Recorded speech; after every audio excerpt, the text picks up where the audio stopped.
Have you ever heard of Saju? It's a star reading based on your birth, your time, and your birthday. Duh, right?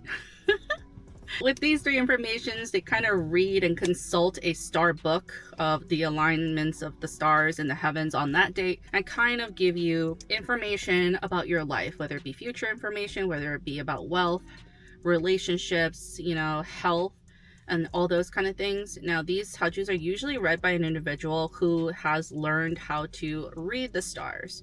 In America, I guess the equivalent to these kind of things would be like a fortune teller, horoscope, card reading, where they pull out your card and tell you like, oh, these are things that you should expect, or these are things that, you should be wary of, stuff like that. So I was curious about my Saju readings for this year, considering that I saw on TikTok a couple of people who offered Saju services where they would read your Saju and give you your kind of reading for 2026. However, I wasn't going to pay that, and I just never know it's real. Not that any of this could be real, but I just wasn't willing to do so. However, if you want to, definitely go ahead and seek them out. I will give you an option though, which is kind of fun because ultimately to me, I am not taking this by heart. It's more like a horoscope kind of thing. It's just fun to know, right? So I got my Saju read by ChatGPT. So I have it right here so that I'm going to kind of go over what this year looks like for me. Apparently my year is the Yang Fire Horse. I don't know necessarily what it means, but this year matches and amplifies my existing fire heavy GG is what it says. This means a high momentum year, high visibility year, high pressure and opportunity.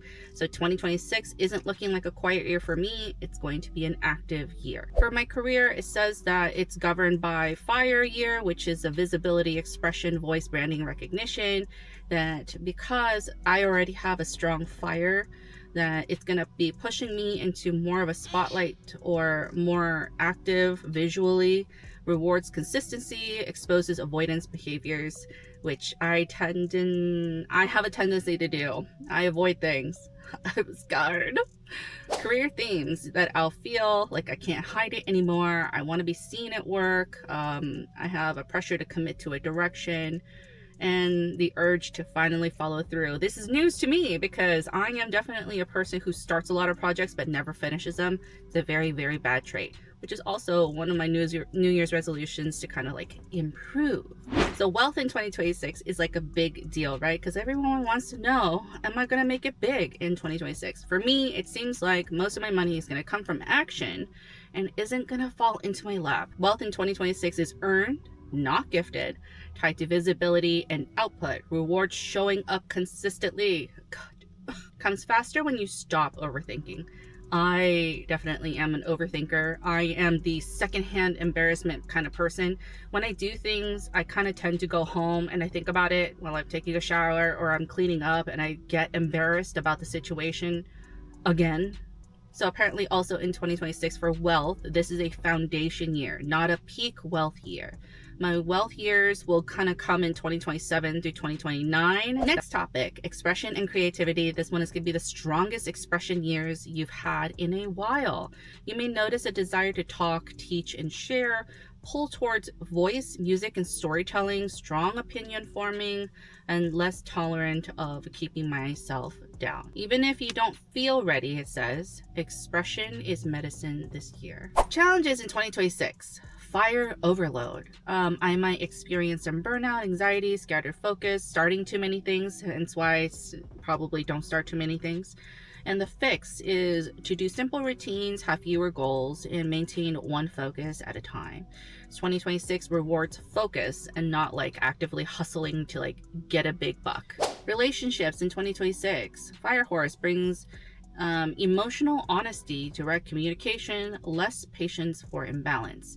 You may speak up more, refine your boundaries, want mutual growth instead of comfort.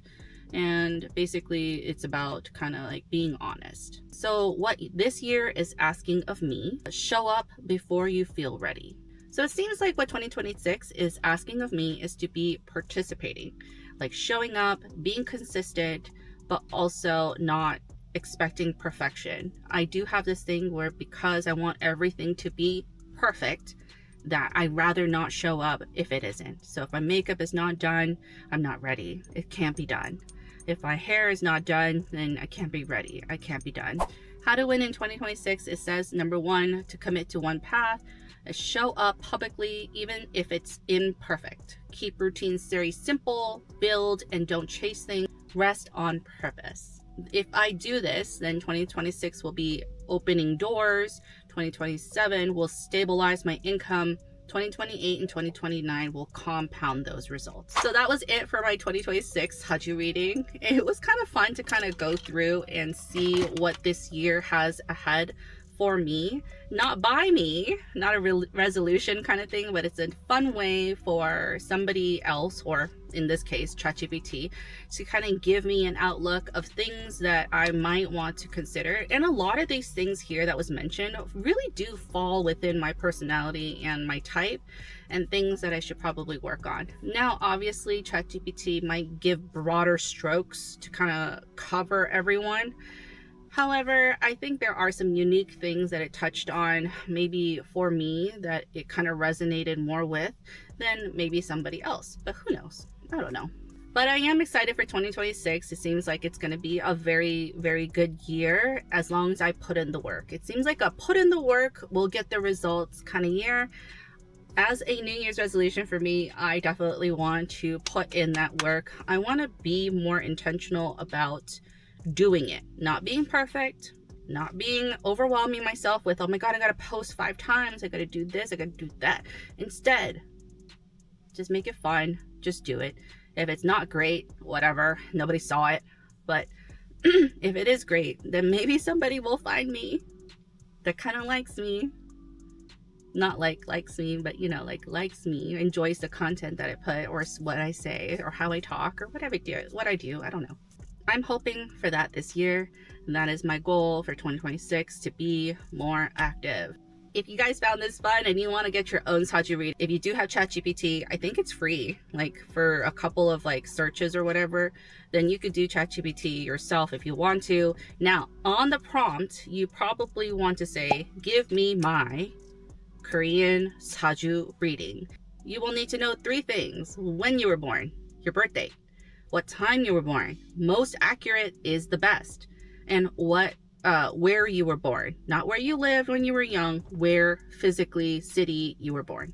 If you want to put in the comments what your Saju reading was, whether it was bad, what the one-liner was, like the year takeaway, that'd be kind of cool to see on what we all get. So that was a really fun way to kind of do a New Year's introduction. Instead of the normal New Year's resolutions, we kind of left it up to the stars and kind of did a Saju reading to see on what 2026 would look like. Of course, if you get yours, comment down below on what yours was, because I'm nosy.